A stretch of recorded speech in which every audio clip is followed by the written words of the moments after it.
зовут Семен Шишигин. До мирной жизни, скажем так, я был кинопродюсером. Я только туда окунулся в эту сферу, думал, вот наконец-то нашел то, что мне нравится, чем я буду заниматься. И как-то все уже начал разворачиваться, были несколько успешных проектов, и у нас вот началось СВО.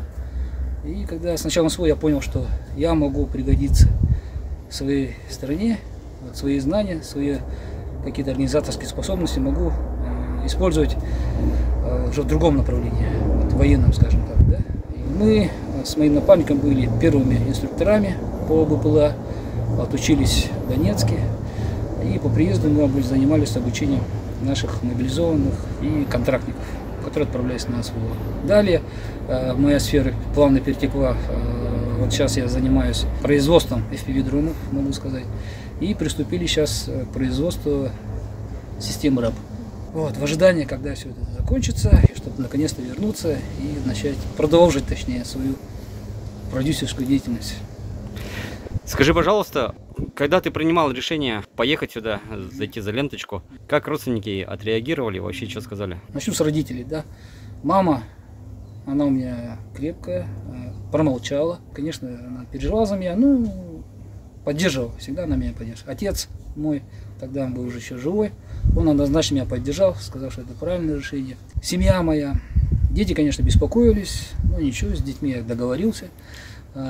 Больше всего беспокоилась жена, супруга моя. Она дала волю женским слабостям, скажем так. У нас были моменты, было тяжело, но я ей рассказал семейную байку, которая у меня была заготовлена, которую мне когда-то рассказал мой отец. Вот. Мой дед, Спиридон Васильевич Шишигин, он добровольцем ушел на Великую Отечественную войну, а у него была бронь, он был учителем, но он добился отмены этой брони и добровольцем уехал на войну.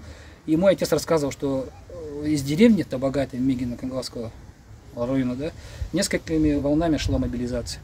И в одной из волн как раз вот был мой дедушка, и мой отец рассказывал, что со слов односельчан, он единственный из этого набора шел на войну в настроении. Веселый, пел песни, там, танцевал, много шутил, со всеми разговаривал.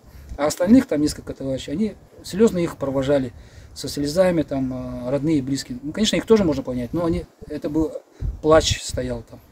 И так получилось, что именно с этого набора, да, те, кого-то провожали, так сильно горевали при проводах, да, они все погибли, к сожалению.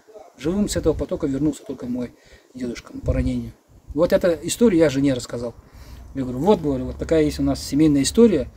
Вот, если ты хочешь, чтобы со мной все нормально было, давай вытирай все, убираем все это мокрое место, нормально все, давай проводимся на позитиве, и все нормально будет. Ну, слава богу, так идет пока нормально все. Когда закончится специальная военная операция, что ты сделаешь первым делом? О, у меня планов куча было. Каждый раз меняется. Сделаю, думаю, так сделаю, потом так сделаю. Самое главное, я хочу сюда вернуться. Когда закончится все, я обязательно на своей машине, на гражданской машине. Вот сейчас я с ребятами ехал, только тоже поделился об этой мечтой. У многих ребят, оказывается, такие мечты. Вернуться после окончания СВО, вернуться сюда. И уже проехаться по мирным дорогам, деревням и городам, по местам боевой славы. И посмотреть уже, как тут мирная жизнь налаживается. Ну, она уже налаживается, но у меня действительно, я очень хочу сюда после окончания СВО приехать.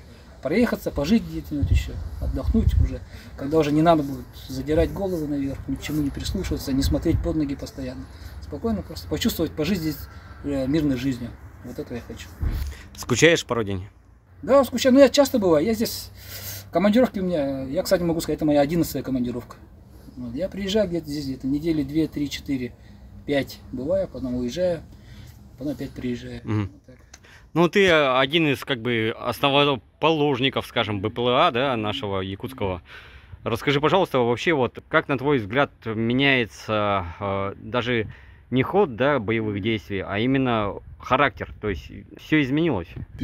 Да, согласен. Когда только у нас все это начиналось, конечно, влияние беспилотников чувствовалось, но я не ожидал, вот, что оно будет такое гигантское влияние, абсолютно превалирующее влияние вот сейчас беспилотное сейчас. Мало того, что были только воздушные беспилотные летательные системы, сейчас появились наземные, морские, и они задают тон всей военной кампании.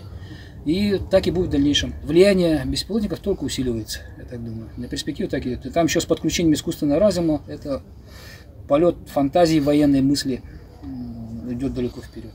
Ну что нам делать, как стране, как республике, чтобы не отстать от этого всего? Ну, сейчас меры уже принимаются. Я сказал, с некоторым опозданием, ну ничего, все нормально. Технически подкованных, грамотных людей хватает у нас и по России, и в республике тоже. Людей, которые всей душой радеют за это дело, тоже хватает. Так что я спокойно смотрю, все нормально будет.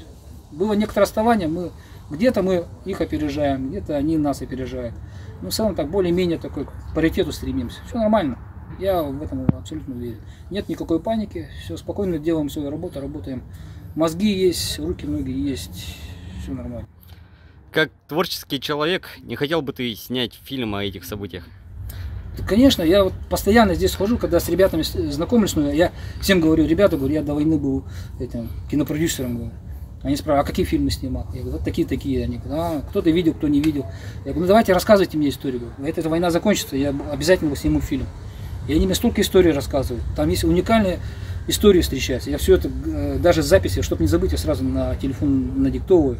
Вот такая история, солдат рассказал вот это. Там встречаются уникальнейшие истории. Это у меня все в голове и в телефоне есть. Я жду, не дождусь того момента, когда я все это смогу воплотить. Я уверен, обязательно это воплощу. Расскажи, пожалуйста, о какой-нибудь истории, которая касается лично тебя, о чем ты иногда вспоминаешь, может со слезами, может... Я чаще всего вспоминаю, конечно, своих погибших товарищей. Мы со своим напарником в Якутске обучили больше 300 человек. У многих людей ошибочное представление, что раз оператор, то это безопасно. А многие даже не зная стремятся в оператора именно по этой причине. Но по факту это не так совсем. Да. Среди операторов у нас потери есть и потери будут. И, конечно, для меня это тяжело больше всего, когда вот узнаешь вот, ночью звонок или сообщение, или утром просыпаешься, читаешь, говорит, вот, очередная потеря, такой-то, такой-то погиб. Вот, это, конечно, тяжело. Я еще тоже всем говорю, что обязательно я как-нибудь придумаю, как это сделать. Всех своих погибших учеников, товарищей, как-то их соединю в каком-то документальном фильме, наверное, или что-нибудь. Ну, обязательно что-нибудь в честь их памяти я обязательно что-то сниму. Когда думаешь о родине, о чем ты думаешь? Кого вспоминаешь? Ну, родина. Ну, родина это что?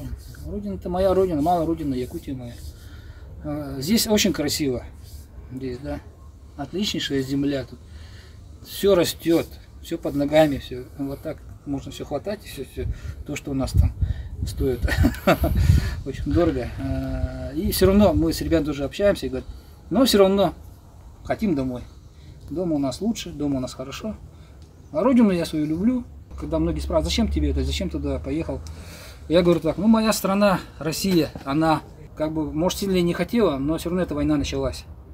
И я лично хочу, чтобы в этой войне победила моя страна. И я понимаю, что я могу что-то полезное принести своей стране в этой победе. Пока я жив-здоров, я буду максимально стремиться к тому, чтобы помочь своей стране победить. Это моя позиция, я ее придерживаюсь. Что ты можешь сказать творческим людям? Не секрет, что у нас там разброты и шатания, в основном разные взгляды. Что ты им можешь сказать? Ну, этим людям, друзьям, товарищам тоже, есть такие, да. Я спокойно отношусь, между прочим. Иногда бывает так, я их не понимал, честно скажу, да, их позиции. А сейчас я более успокоился, спокойно общаюсь с ними. Я для них говорю так, самое главное, говорю, слушайте меня внимательно, говорю, не жалеть плохого в своей стороне. Вот. А то, что вы имеете свою позицию насчет чего-то другого, это спокойно воспринимайте, спокойно об этом говорите, ничего страшного. Самое главное, не желайте своей стране военного поражения в этой войне, не желайте гибели своих солдат российских. Все. Это будет достаточно. Только вот этих, не желать поражения своей страны, не желать гибели своих солдат. И все. Остальное лично я готов все простить.